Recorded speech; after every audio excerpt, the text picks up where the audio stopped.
la famille des Liliacées, le genre Aloe est celui qui comprend le plus grand nombre d'espèces. Elles ont toutes la même configuration.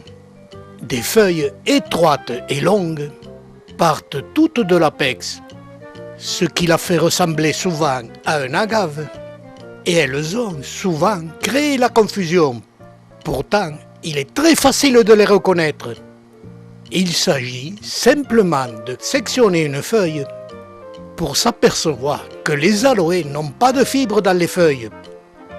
Et l'intérieur de ces feuilles n'est simplement que la réserve de sucre du genre aloe, ce qui la classe parmi les plantes succulentes, alors que les feuilles des agavacées ont toutes plus ou moins un très grand nombre de fibres dans leurs feuilles, ce qui est possible de classer cette famille des agavacées dans l'ensemble des espèces plutôt parmi les plantes xérophytes, alors que la famille des Liliacées, et les aloés en particulier, n'ont pas de fibres dans les feuilles.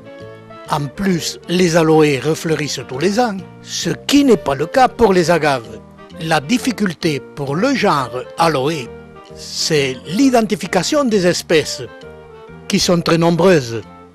Et voici des photos d'aloe extraites de notre photothèque.